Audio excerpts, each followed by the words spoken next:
just going to show you how I use my brushes to shade some spheres. I think it's actually a really good exercise for getting better at using airbrush brushes. I have a bunch of selections that have been converted into solids, and let me pick a couple of them and shade them and show you how I do this. All right, so let's do this one. I'm going to add mask to selection in order to select that shape, and I'm going to shade it. B, for the brush tool, I'm using Weird Mist, which is probably my #1 most used brush in the collection. I've scaled it down to 500 pixels. The default is 1716. That is the maximum size. All of these are sampled at a really high resolution, and when you load them up, they're at their maximum size. So I've scaled all of them down. Let's scale it down to 500. That's what I've done on these other spheres that are already shaded. And we're going to switch to a layer I'm calling Shade and just start to shade the side. I'm actually using and just shade the edge so it feels like it has light coming from about -20 degrees. So the top left pointing down. I'm going to start shading way out here because this is a large brush, so it's not necessary for me to actually be in the shape. If I were in the shape, it would fill it up really quickly. I'm going to Command Z to get rid of that. And I will shade so the edge of the brush shape, let me turn off caps lock so you can see what it looks like. So the edge of the brush shape will be kind of like touching the outsides of the circle. And let's just get it shaded here. I'm just using my mouse. I'm not using a Cintiq or anything like that. A lot of times if I'm out and not at home and not near my Cintiq, I'll still be drawing, and sometimes do it with a mouse. So I kind of optimize these brushes to be mouse friendly. That looks pretty good to me. I'm not trying to make it perfect, but it's given it some volume. I'm going to Command D to deselect that. Let's go to the next one. That would be Color Fill 3. I'm going to click on the mask, right click on the mask, add mask to selection, Z for the magnifier, zoom in, B to go back to my Weird Mist. Again, it's scaled down to 500 pixels. And just as a reminder, there's that shape. It's pretty large, and I will shade another one. Same light location. And because I have a selection, I'm not drawing over anything that isn't within that selection. This is like really something that mimics how you would paint with an actual airbrush, where you would create either cut paper masks or tape masks or frisket masks. Frisket is a sticky film that you can cut in different shapes with an X-Acto knife and then place on top of your art surface and spray through it and then peel it off, and the edges protect the parts that you're not trying to paint. So that's another one that looks pretty good. I'm going to do all of these. I don't expect you to stick around for that, but these are done 4, 5, 6.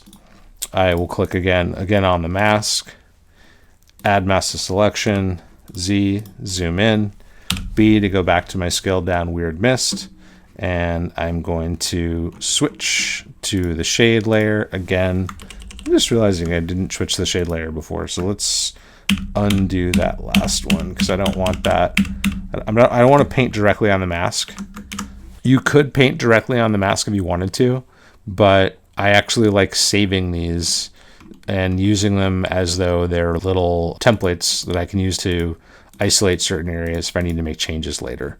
So that was Color Fill 3. So let's click on the mask, right click, add mask to selection, Z for the magnifier, zoom in a bit, B to go back to my brush, and I'm going to shade it exactly the same way. Let's switch to the shade layer and kind of try to mimic the same light location.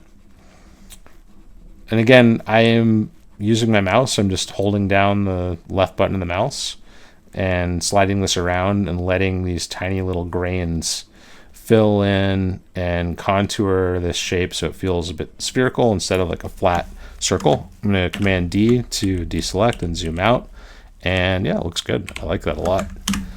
We will go on to the next one. I think this is a really good exercise. So if you were going to do it yourself, if you wanted to mimic this, let's go to the top here. I'm going to add a solid, and let's make it a solid white. Let's go to the circular or elliptical marquee. I'm going to hold down Alt and Shift, which means let's make a circle and scale it up from the center point. The center point being where I first clicked. So there's the circle. Now I'm going to make a solid, which is kind of like a shortcut that I use both for remembering the selection without having to use the save and recall selection tools, which can be very, very unwieldy if you have a lot of save selections.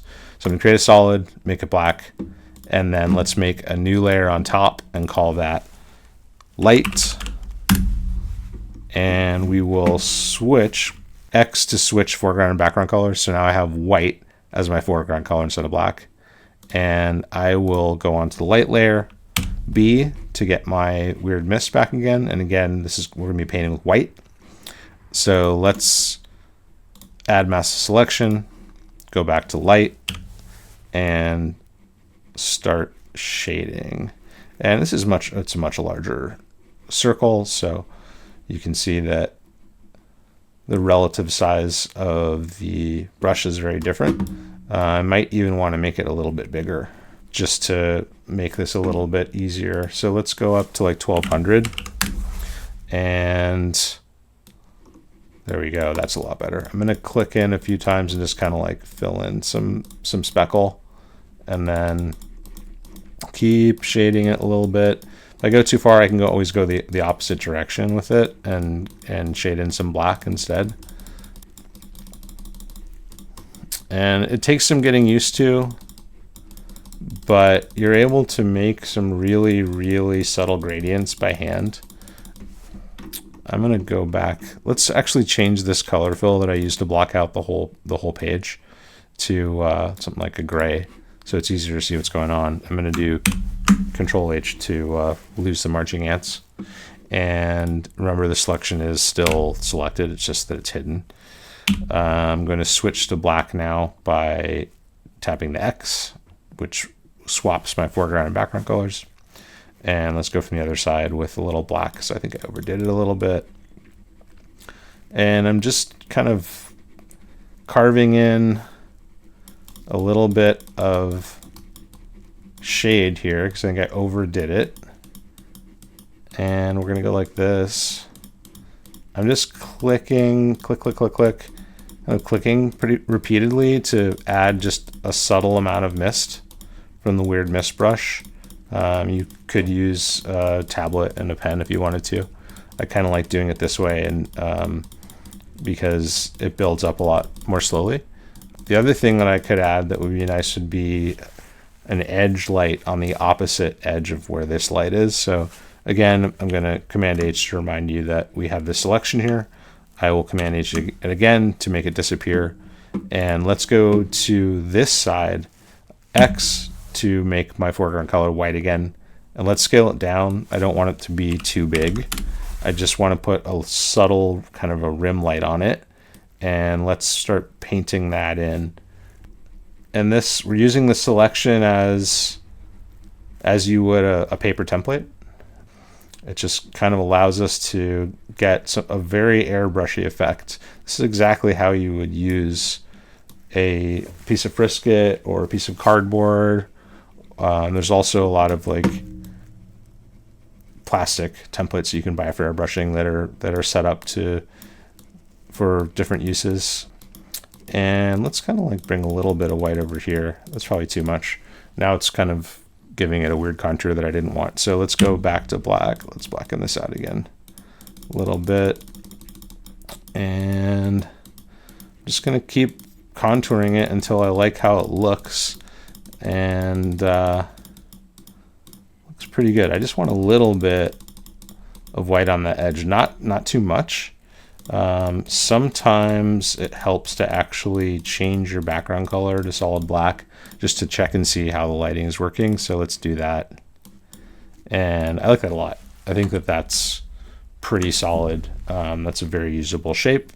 This is something you can do every day as a warm-up, just to practice your shading. If you've ever used charcoal, it's a really similar approach to drawing with charcoal, and I think it's a lot of fun, and you can make some really interesting lighting effects just using the marquee tools and shading the shapes with my brushes from the outside in. All right. Hope this was helpful. We'll see you in the next one.